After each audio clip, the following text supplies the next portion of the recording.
Director, Global Practice for Urban Resilience and Land at the World Bank.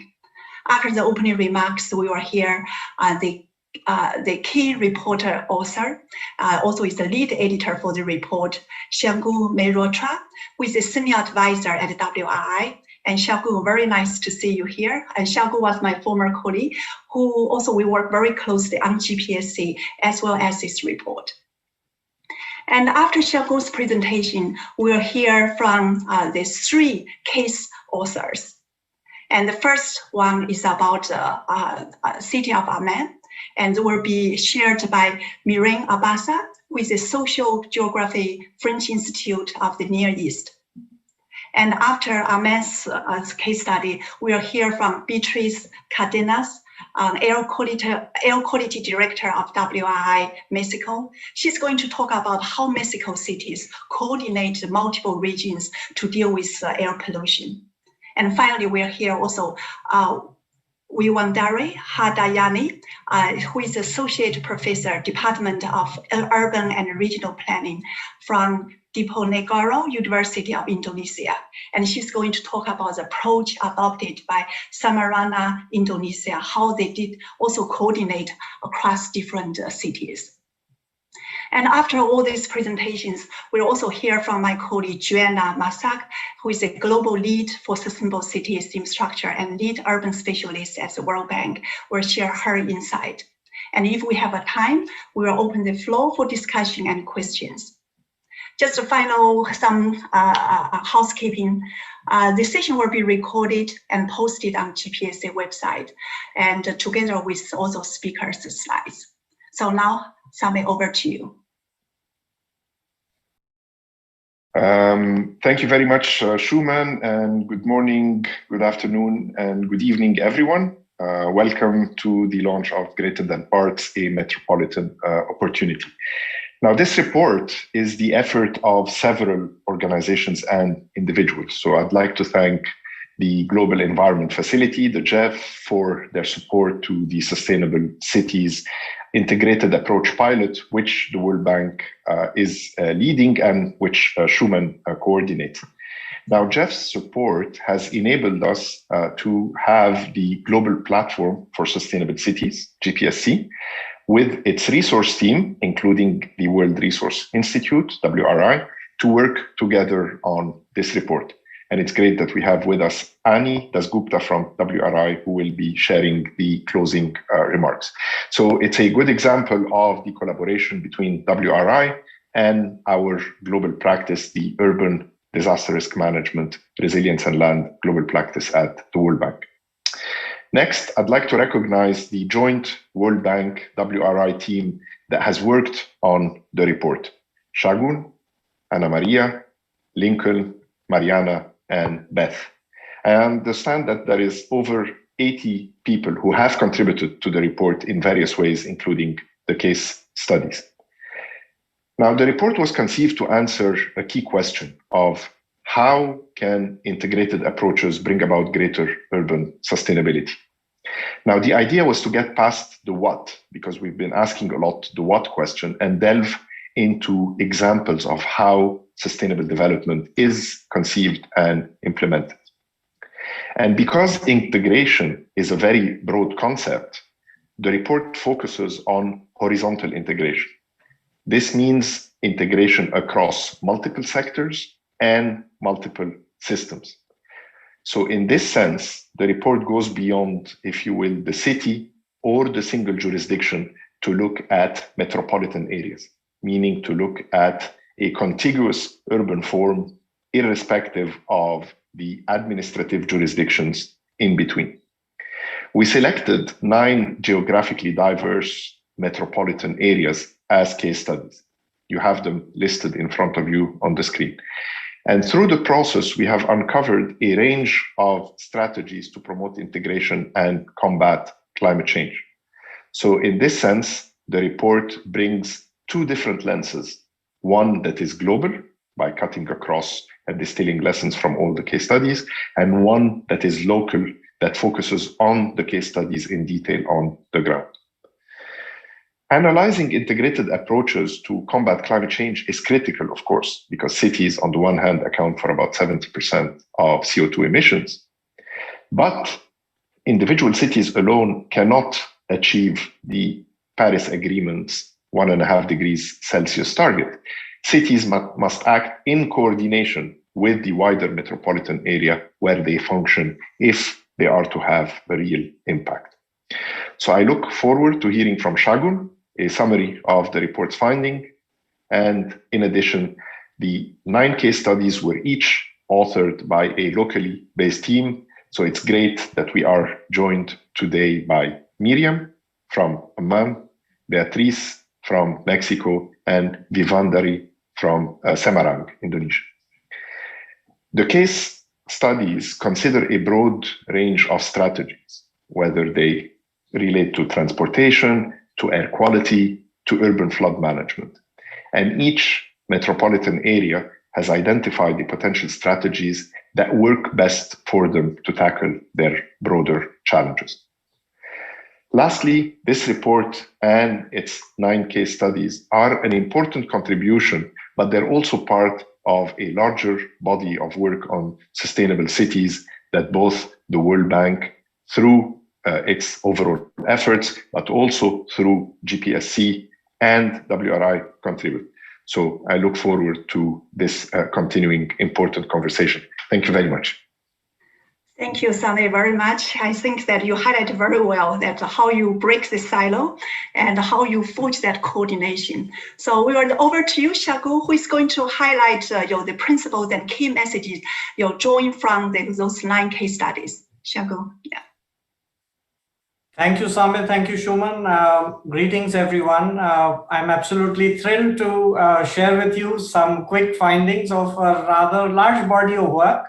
And very much look forward to the discussion that follows, because that's where perhaps the most interesting insights lie.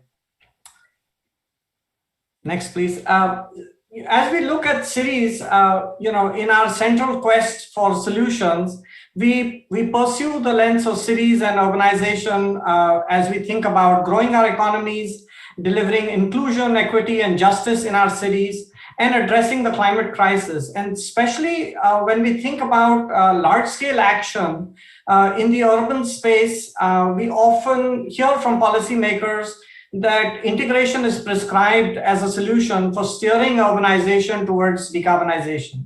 And that's a tall order, because more than 70% of global emissions are directly or indirectly associated with the process of urbanization.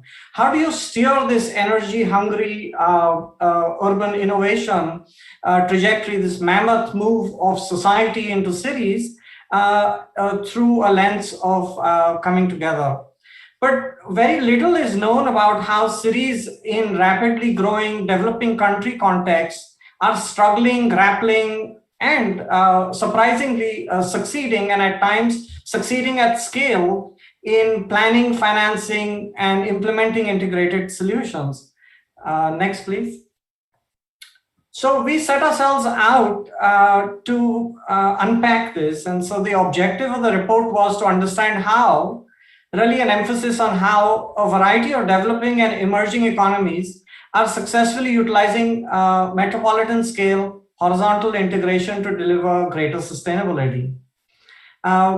Sami highlighted these 2 key attributes. We briefly want to re-emphasize them, that when we say metropolitan, we are talking about crossing boundaries. Cities like to color outside their boundaries. Urbanization doesn't happen in neatly packed urban jurisdictions. They often spill over across a variety of contiguous adjoining administrative arrangements that function seamlessly as one. Think about it as labor pools.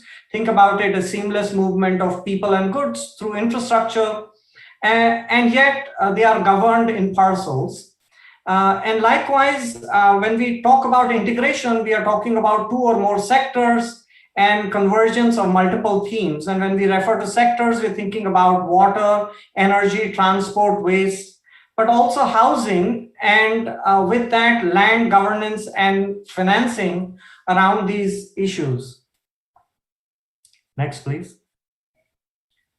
So we focus on how because much has been said in the urban space about what cities can do for climate action. Much has been said in the climate space of the promise of cities. This is very well worked out as action items, unpacked to street level LED lighting and all the way to carbon targets. But less is known about how to make this happen in these spaces. And so the emphasis on how to accelerate action is the emphasis of the report. Next, please. We do this with a deep dive of 9 case studies. And next, please. These 9 case studies are in different climate zones, different geographical conditions, a variety of socioeconomic conditions. If you think about demography there in terms of per capita income, in terms of density, scale of cities, we really take a wide spectrum here to capture the spectrum of tensions, the struggles, and the variety of successes as we unpack the cases. What is common across these cities is that they have all struggled but succeeded. And as we look at these, we find we distill 3 key messages for your consideration. Next, please. The first one being that when we deep dive in each of these, we discover, unpack that there are many models through which integration occurs. There are many methods, many strategies applied at the metropolitan scale to integrate across what are otherwise rather fragmented administrative arrangements in the cluster that make a metropolitan area. And these models deliver a variety of outcomes. It's not at all given that if an integrated approach or strategy succeeded, that it would yield decarbonization or climate-related adaptation. It could well yield productivity gains, better integration of work and place. It could very well integrate the periphery of the poor with the commercial business district at the center, or seamlessly do all 3. We find that these outcomes vary quite dramatically, even as we look at different cases and models. Next, please. Our panelists here will be unpacking 3 of these models. In the case of Oman, we discover integration that is has a genesis in a history of absorbing refugees, in housing innovation that goes back in time. Revitalization of the inner city is getting stitched together with new BRTS or bus rapid transit systems, and as part of comprehensive climate plans. In the case of Mexico City, a very large, one of the world's largest urban agglomerations, we see a rather fragmented metropolitan area come together to combat a common challenge of air quality for all. And in fact, historically, when we look back at this jurisdiction going back 200 years, there's a history of stitching together with new technology at that time and having seamless integration in this metropolitan area. So what could have been integrated earlier has become fragmented, but comes together for a solution, for a common cause. And in the case of Semarang, we discover that you can cluster solutions along other forms of linear infrastructure. We tend to think about this in the transport sector context, but in this case, it's along a large canal for irrigation that brings together solutions for equity, but commercial revitalization and a climate-related response. Next, please. Our second key message here is that global environmental benefits can be scaled up. Along with these many models are many pathways, and the key here is to have a deliberate approach to achieve deep decarbonization. Detachment from a carbon-intensive energy consumption is not a given, especially at the metropolitan scale. Something important that Same observed early on is that the carbon commitments are often by cities, much of the carbon intensive expansion is happening on the periphery. And so how do these commitments bring together something that is deliberate, that delivers a deep low carbon trajectory, while it thinks about adaptation, while it thinks about growth, while it thinks about issues of deep inequity?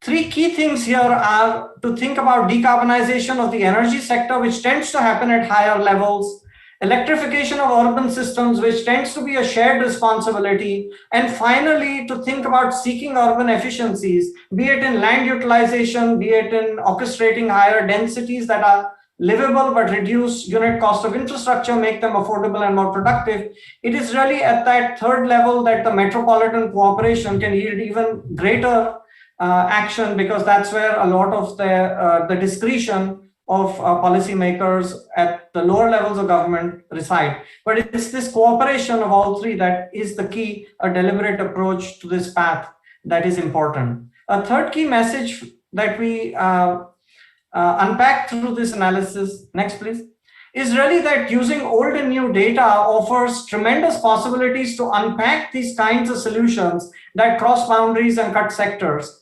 Because today's satellite imageries are allowing us to see cities every few days, this rapid expansion of cities is very much discernible, available for analysis, and so is open source data allowing for mapping infrastructure and systems, both at the community level, but globally too, to bring these processes together. Just for the purpose of illustration, we have Bangalore here and how administrative jurisdictions have been playing catch up. Next, please. We quickly turn to a call to action, and we have three elements here. One, that it's key to set ambitious goals, but it's key to set these 2050 targets or earlier targets for net zero carbon at the metropolitan scale, not just at the city scale, and making decarbonization the overall objective of integrated planning approaches, deploying metropolitan diagnostics with some dialogue. So being able to unpack these linkages at the metropolitan scale allows for these solutions to be recognized in a shared way in what otherwise are rather siloed, divided, and competitive arrangements. And at the same time, bringing actors together through either a coordinated centralized approach or a consensus-based coalition approach. Next, please. Finally, to be pragmatic about financing and looking for synergies.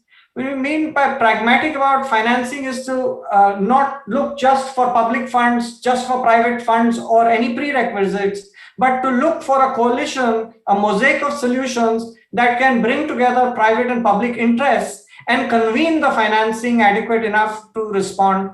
It's a luxury almost to be able to wait for one or the other, given the pace and scale of the challenge.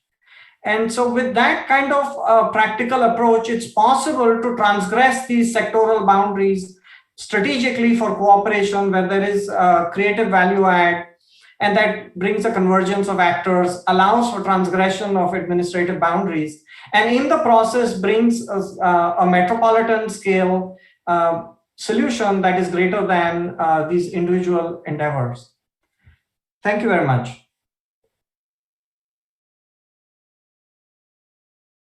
Thank you, Xiaogu. I very much agree with you. Issues like climate change requires large-scale solutions. It requires cross-border, cross-city, cross-jurisdiction cooperation, and also cross-sector coordination. But the challenge is how to do it, how to overcome all those institutional challenges, how to bring all the different actors together. So let's hear the three cases. First, Miriam, over to you about the city of Amman. Thank you very much, and good morning, and thank you to give us this opportunity to present this case study along with Ahmed Ziad Abu Hussein, the co-author of this report on Amman. So Amman offers a model of metropolitan integration that integrated downtown revitalization, peri-urban site and services, so very innovative housing solutions with integration and public participation of refugees, because the city shelters 1 million Palestinian Syrian refugee, which is a key characteristic to a city of 4 million in a metropolitan area of 6 million.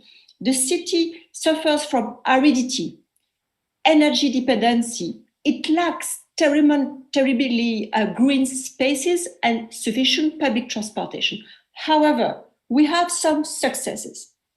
First, the city has developed a master plan in 2008 calling for BRT solution.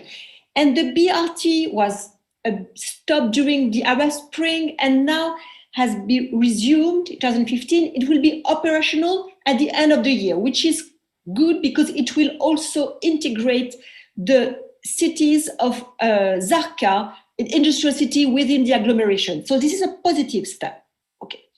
Also, Amman is the first city to have integrated a climate plan in the Arab region in 2019 with support of course, Greater Amman Municipality and all the departments and the World Bank. So what was the solution that was offered?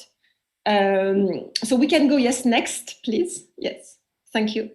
So as we can see, and it's exactly what Shagun said, it is integration spatial, but also across decades of development experiences. We saw the housing, we saw now the BRT transit networks to connect high density urban area along the growth corridors, and also the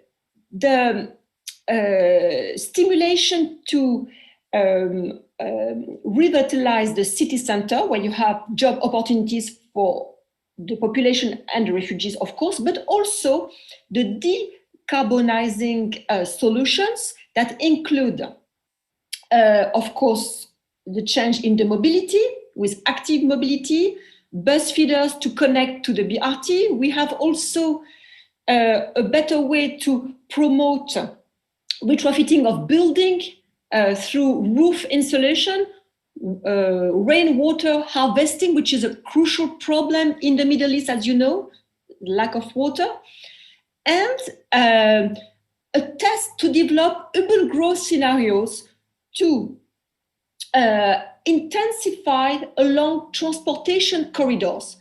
Because, and we can go next if you want, please. Next, as we can see, the city has developed east toward Rusaifa and Zarqa, which is outside of the border of the municipality, of course, but in the metropolitan area. By the way, of course, it creates institutional challenges to connect between Zarqa, Ministry of Local Administration, and the big Greater Amman municipality, which depends from the Prime Minister office. So, you know, you have institutional difficulties, but it was passed out, okay? Then we have, of course, a west development with more residential, CBD, and as we can see on this map, and the city center, which is crucial for the market, popular market, and the fact that we have all the Roman archaeological sites and touristic destinations. So the need to have an inside revitalization project. Next, please, sir. We have then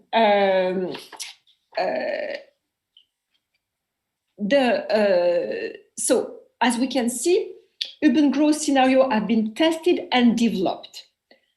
Citywide retrofitting project of building with roof insulation, intensification along transport corridor was the key.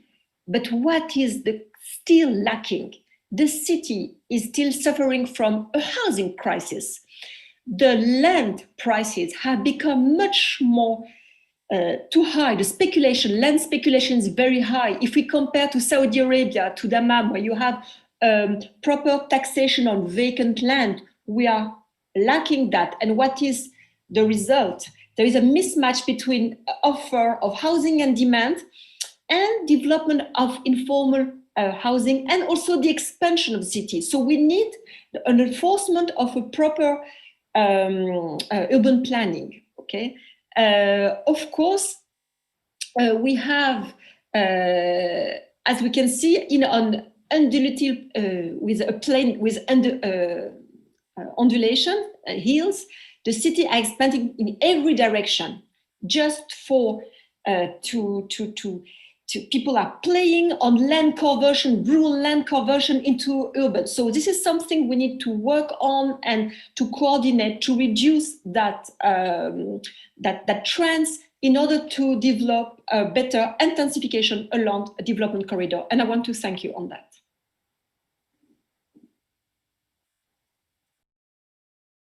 Thank you, Miran. I think you presented an excellent example how a infrastructure project, BRT, will be actually able to bring the different sectors together to addressing issues such as housing, social inequity, as well as and also climate change, of course, so and water challenges. And I understand as I read the report, I think also one of the key contributing factors that City of Amman has developed this Metropolitan Amman's master plan, and that authority, in fact, has the power to do legislation and enact it and implement it. I think that's also quite important part of the success to bring the different jurisdictions together. So thank you, Miriam.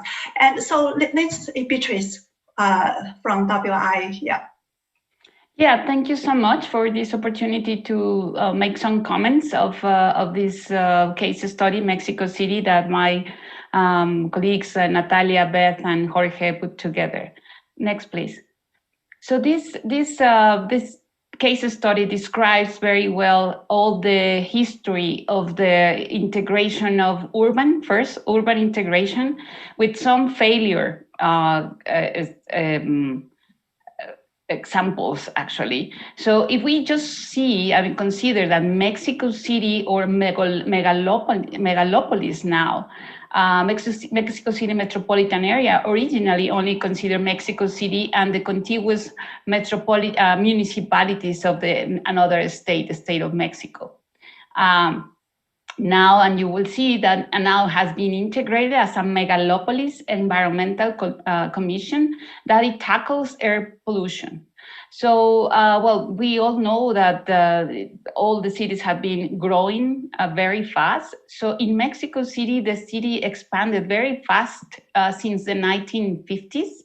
And actually not having a coherent or a very structured planning. So as I mentioned, there were some attempts to coordinate this metropolitan planning, but finally, because of the huge urgent of air pollution control in the late 1980s and the beginning of 1990s, it was the need of having a coordination. So first, it was for 1992. After several attempts of other coordinations, it was formed the Metropolitan Environmental Coalition. So that Metropolitan Environmental Commission only considered the Mexico City and the contiguous metropolitan municipalities. And eventually it evolved in 2013 to become a megalopolis environmental commissions. And this is very interesting because it was in recognition that if the problem was air pollution, and we all know that air is a key resource, we all need to breathe, and also the recognition based on data, based on science, that all the pollutants that are being emitted in one place, they could travel, they can transform and get into another place where they were not emitted. But sometimes of the day, it's actually the opposite. Some other pollutants are actually emitting from one place and being transported to other. So the air pollution plan that the megalopolis, first the Metropolitan and later the Megalopolis Environmental Commission put together, it was actually focused on mobility, land use, and a very, very well defined institutional coordination. Next, please.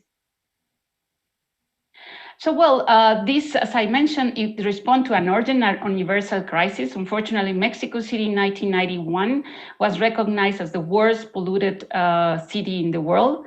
That was based on data. The pollutants were measured, and it was clear that the levels were so high. So some of the factors that contribute to Mexico City's success, air quality management and institutional arrangement, we can say that it has been consistently financed. So you can have a beautiful plan, even integrated plan, but if you don't have any funding to implementation, that's a problem. Then air pollution is a complex issue, as many other environmental issues. So you need that technical expertise, and you also need the legitimacy from all the governments, and actually from different stakeholders. That's important, that you also have the legitimacy and recognition from academy and from social groups. And also the high capacity, not only to develop a plan, but also to implement. Next, please. So this is just an example. What you see in the graph is the data, the highest concentration reach of ozone in 1 hour is measured by parts per billion, and it goes from 1990 to 2017. The measurements are still going on, so you can see actually an updated graph. But what you can see in the 1990s, those points, those dots reaching over 400 parts per billion, that was really, really high. We are still, as you can see, the levels were going down, so we don't have these high levels of pollutant in 1 hour, but we still have some problems. Not anymore the whole year, it's just one time, but I guess it shows that improving air quality and reducing greenhouse gases, it can be done through a multi-pronged policy package. And well, as I mentioned, yes, there's a huge reduction, important reduction with a lot of benefits in health, not only for human population, but also ecosystem, but we are not yet there. And as we know now with a big megalopolis commission, it has to incorporate all these measures and actually be implemented in all the area. Next, please. And well, finally, this plan be scaled up? Yes, it can be expanded as it was done in Mexico City, coming from a megalopolis to, metropolitan to a megalopolis. So the priority, which is the package that includes all these measures that has to be done and implemented in order to reduce air pollutants, including greenhouse gases, has been replicated in other Mexican cities, and most air quality action actually can be done and has been replicated in this provider. There are many providers now. I will say that there is a huge opportunity to actually incorporate other areas, and particularly urban planning, and include air quality as part of this process. Thank you so much. Thank you, Beatrice. I think the air pollution is a great example to show that no single city can deal with the issue. It requires metropolitan collaboration. But one thing I found interesting is that compared with other commissions, like in the report mentioned transport and other areas, they were less successful than the Commission on Environment. I think you draw three key lessons. And number one, of course, there's a crisis, there's a huge public demand for changing that. And the second, I think is quite important, is the financial incentives. I think this commission is supported by a trust fund that provides incentive for collaboration. I think that's a quite important part. A lot of times we have a lot of this coordination commission, which I've seen, but they don't have power, they don't have funding. So it's just nice to have, so eventually have not achieved the result as they intended to be. So thank you, Beatrice. So next I'll go to Wiwen. Yeah. Yes, over to you. Yeah. Thank you very much for the opportunity. And before I start, I would like to express my high appreciation also to my colleague who write this paper together. I read this with Pak Rukuh, Bu Bintang, and also Lincoln. Thank you very much for the great collaboration, and also to Sagun as the editor. Next, please. Yeah, in this very valuable opportunity for me, I would like to share a little bit about Semarang. Semarang is the capital city of Central Java province, one of the dense and big city in Indonesia. The city itself consists of more or less 1.8 population, but the greater Semarang, which include the main city, the Semarang city, and at least 5 surrounding regions, inhabited by about 5.7 million population. And of course, with this high growing city and 27% of the people live in the main city, the Semarang Metropolitan face a lot of disturbance or problems, also including disturbance related with climate change, just like what Sagun has mentioned in the earlier slide. And it requires a strong collaboration and integration between the main city and the surrounding regions. At least there are two types of collaboration or integration that we explore in the paper. The first one is concerned on the cross-jurisdiction integration, that is on the way the Semarang city as the main city initiates some collaboration with the neighboring regions in different sectors, leads to the second type of the integration, that is the cross-sectoral integration, which promotes what we call as multi-sectoral approach, that not only including focusing on one sector such as infrastructural works, but also include the other regeneration approach, including the community empowerment and local economic improvement. So yeah, basically the agreement between the main city and the surrounding regions becomes one of an important momentum to promote the integration in this Semarang metropolitan region. Next, please. Yeah. And there's some urban innovations have been proposed, including some sectors focusing on disaster risk management. There's some upgrading, affordable housing, and so on. But one of the greatest challenges faced by the cities actually is flooding, because Semarang is like a unique city. They have a coastal area, but also have a hilly city. So it creates some challenges, but also at the same time a lot of opportunities. What I would like to focus on our case here is related to the flood management. How the Semarang city, by promoting the collaboration with the surrounding, with the neighboring region, try to manage the flood.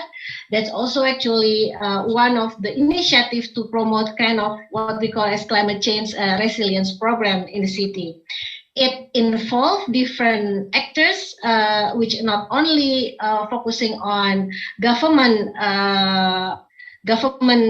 responsibility, but also not only different level of government responsibility, national, provincial, and local, but also different actors, including private sectors, donor agency, financing institution. And highlighted the success factors, there are at least 3 points that we explore in our paper. The first one is the way the Semarang mayors initiate to invite the neighboring regions to have an intensive coordination to solve these flooding issues. And also the second one is the way the interagency and interjurisdiction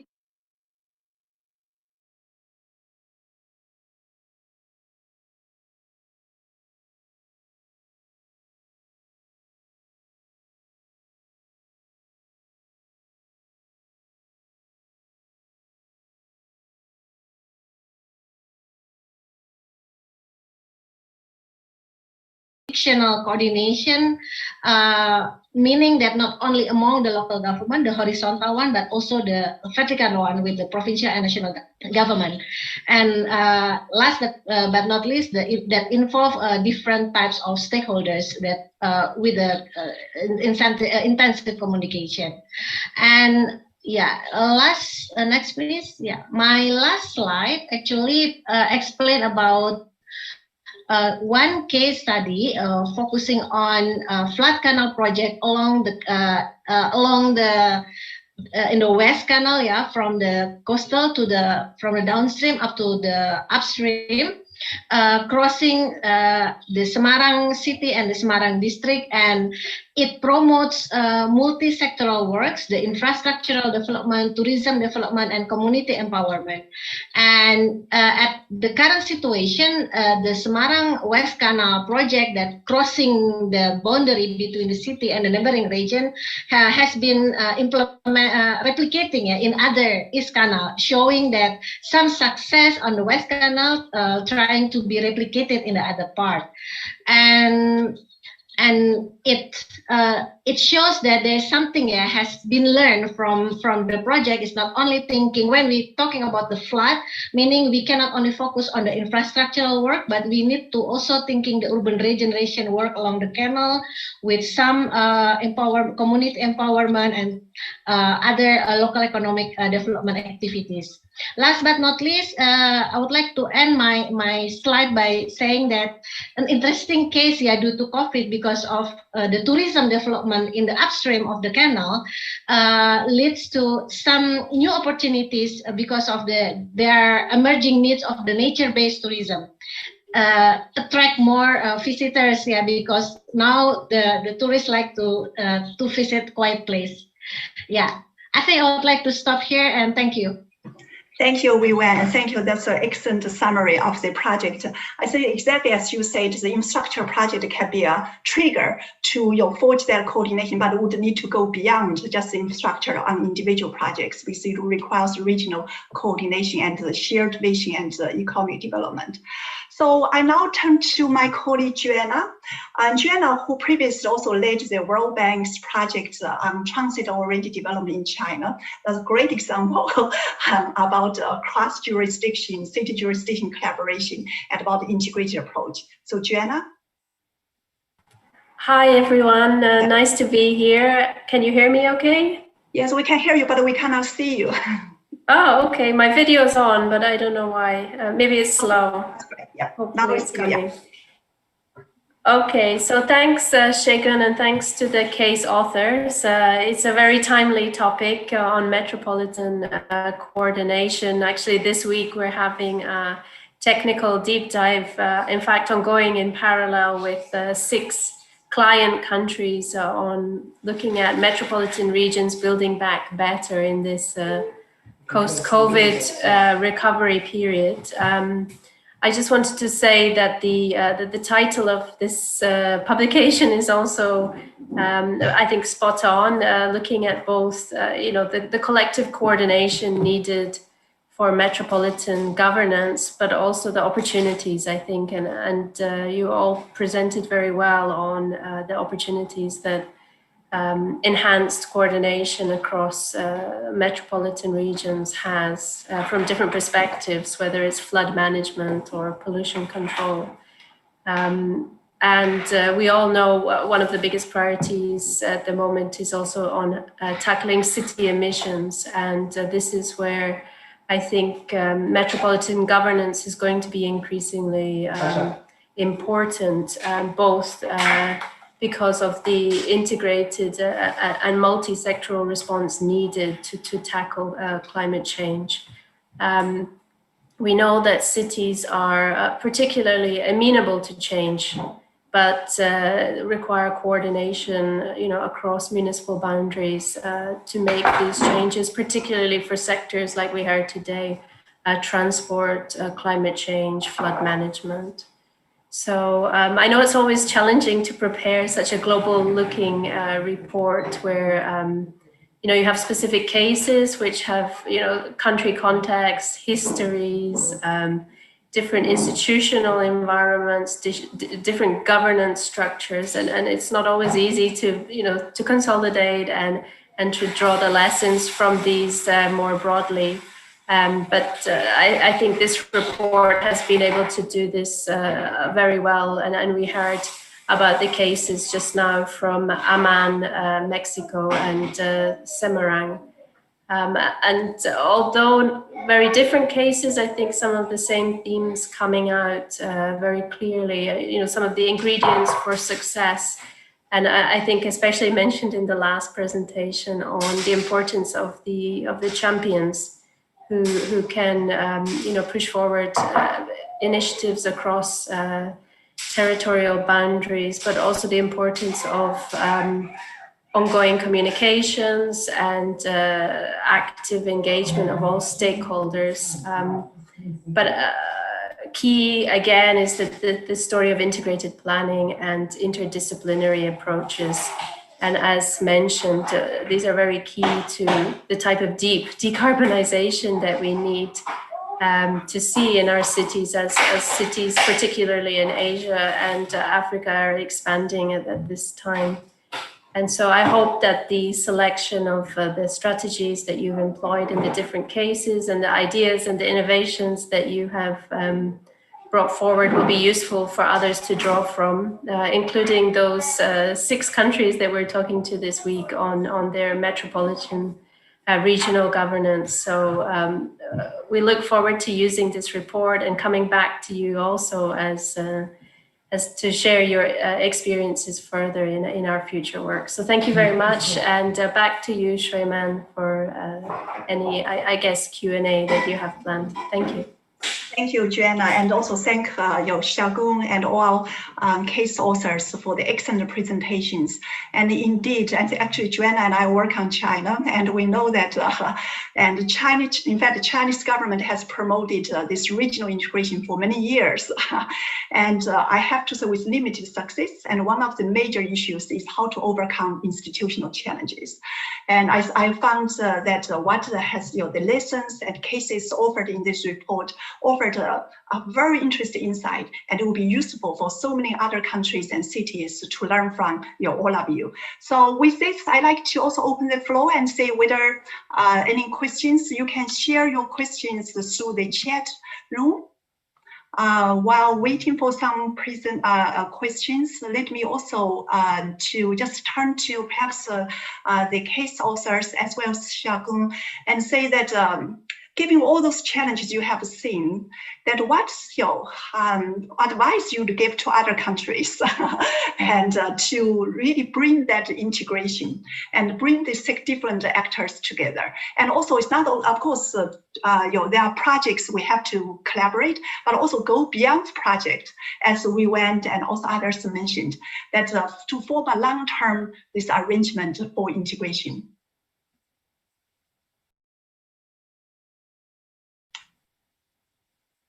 Maybe my panelists would like to go first. I'm happy to jump in after. Vivi or Miriam, maybe Beatrice is there too. I will start if you, I will start on Amman. I think that what is really key is to have more meeting across the Greater Amman municipality and the cities from the Ministry of Local Administration, from a Ministry of Municipalities all around together. But also we need to reach out and communicate to the population. We have no communication about what is going on. You have only billboard around the BRT, but you don't have enough media information, radio, spot. We don't have enough the mobilization of the population. And public participation is really key, I think, because we will have to work on solid waste collection. Solid waste collection needs to have the citizen working, because they will carry their bag. They will start to walk 500 meters to the bus station. You need to have in Arabic a better communication. The problem is that we are suffering in the Middle East of major unemployment problems, and people are really, we have one young, the 25% is unemployment rate in Jordan. Can you imagine 25% for the youth?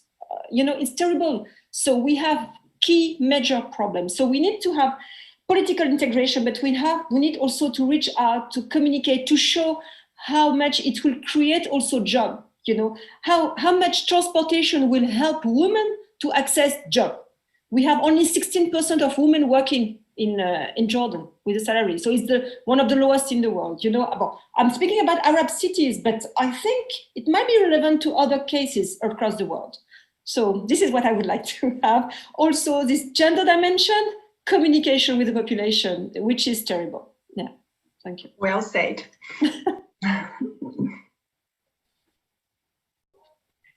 I would like to add something. Yes, Okay. please. Yeah. Yeah, I would like to add two things. The first, indeed, one size does not fit all. So I suppose that we need to understand local context. Okay, so even in Indonesia, when we want to work in Semarang, it cannot be easily just do the same way in other cities. Yeah, so you can imagine local context is very important. The local value is very important. And secondly, I think I would like to say that commitment and common interest is very important. So when we want to ensure a proper integration, so we need to create a kind of common interest from the different regions, different district or different sectors. So to ensure the sustainability of the initiative. Thank you. Yeah. Thank you. Say, Beatrice or Shagu, you like to offer a few insight? Beatrice, please go ahead. Well, just adding to what was said before, definitely it has to be, we have to know the region. Yeah, we have a lot of commonalities, but there are certain issues. And again, coming to the issue of air being a common resource, a very specific resource, we also have to know that there are specific activities that will emit a specific pollutant. So, and the conditions of the cities, of the metropolitan areas will be different. So this opening into what is needed, what is known, what can be replicated, but what is actually need to know. And the other issue is that how to attract interest to different, I mean, in order to have an integrated approach is that everyone is actually benefit for that. So how can we identify the linkages among all the sectors that could actually have the greater part, the greater issues around that part. Thank you. Yeah, very much. Yeah, everybody feels that benefit. Everybody has to be a winner. Shagu? I thought 2 or 3 quick things. One, don't let a crisis go to waste. And I think that's critical in this moment because it is drawing in a lot of disparate interests. With a focus on the poor, with a focus on climate, with a focus on long-term recovery, with a lot of fiscal stimulus in some places and very little in others. The health crisis is giving opportunity for rethinking cities. Every time there has been a big public health crisis, plague in the past, has spurred recreation of our city. So this is an urban moment for thinking about a city for all, a city that is deeply embedded in the interest of the collective for innovation, but for the poor too, and in a way that doesn't burden the future generations with the carbon intensity.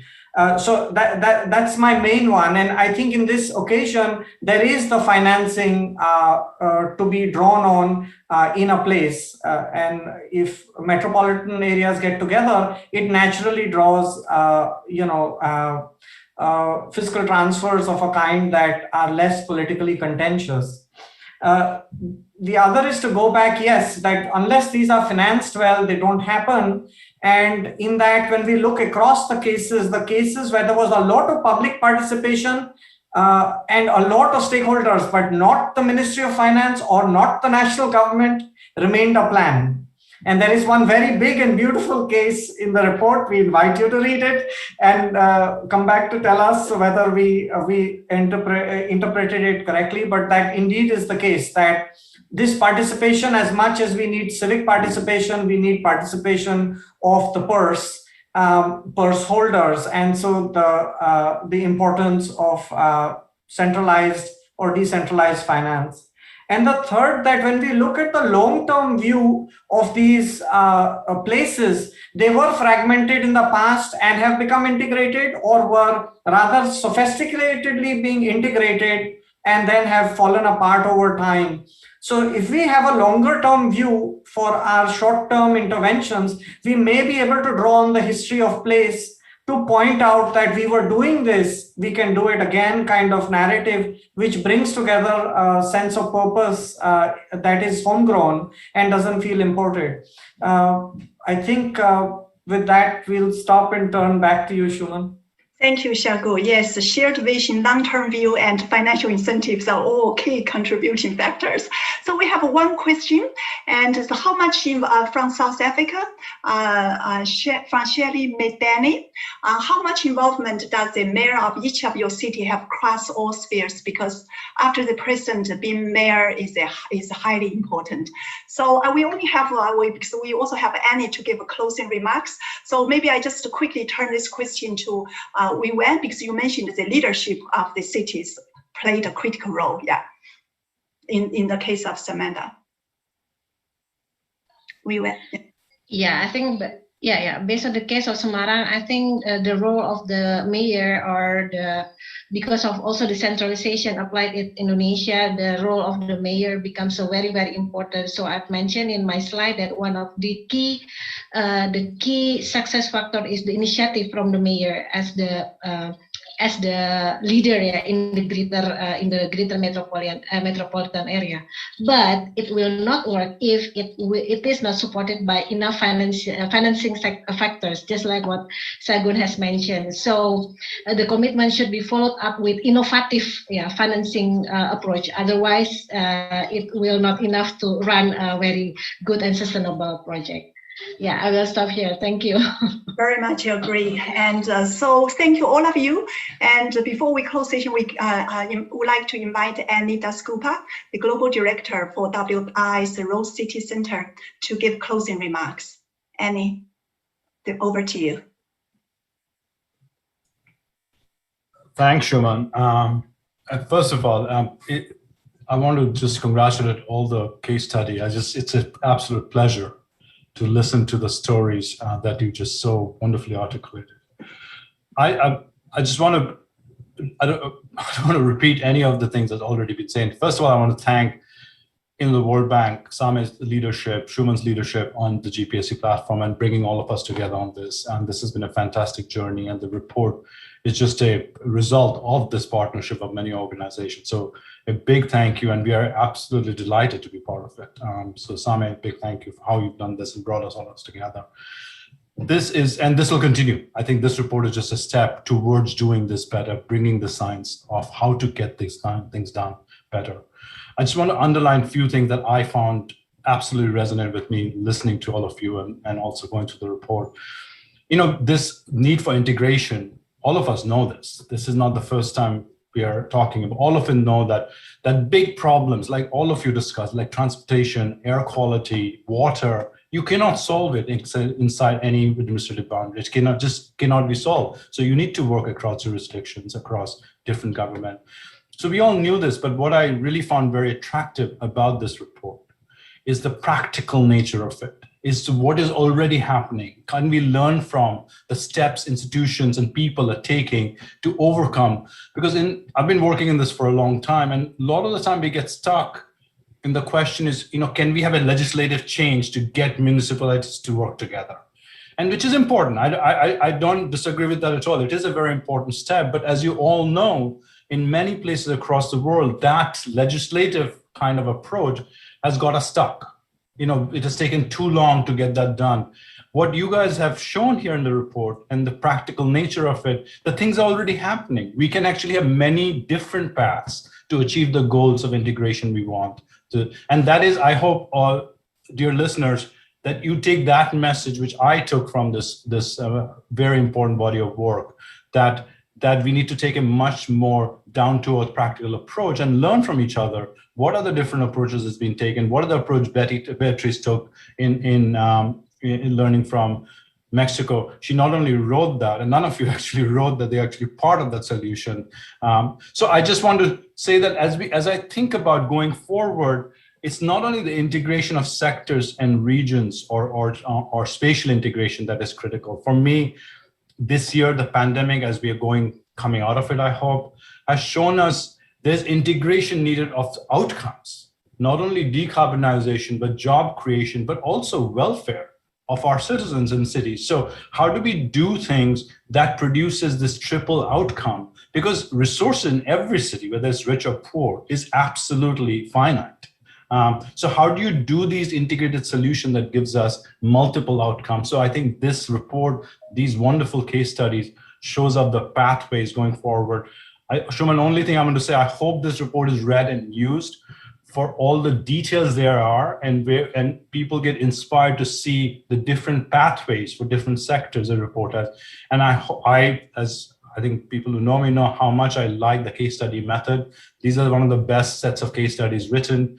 I hope all of you use it, convert it to teaching material, reading material, and I hope this momentum of practical solution towards multiple outcome goals of decarbonization, jobs, which is a very big deal, this issue this year and will be, and human welfare goes forward. So I just want to thank Sameh and Shuman and all of you for this, bringing us all together, and the authors, Shagun and the whole team, for putting this enormous body of work together. So thank you, and thank you for including me in this fantastic event. Thank you, Shuman. Yeah, thank you, Annie. Thank you very much. Also, all the WI colleagues, it has been tremendous pleasure and also great opportunity to work with WI and a team of fantastic colleagues. Yeah, that's so yes, I totally agree with you that those case studies offer how and also demonstrate it can be done. Yes, it's challenging, it's very difficult, but it can be done and has been done and will continue. And it's a way to move forward. So I would like to thank all of you and our speakers, and of course the team who put all this together and the contributors to the report. Please go to our website to download the report. And we also say that how we can find more opportunities to share those cases, to disseminate the information, and also engage in more collaboration among cities. And that's exactly the objective of the GPSC. So with this, thank you all. Thank all of you, our participants, and until next time, bye. Thank you.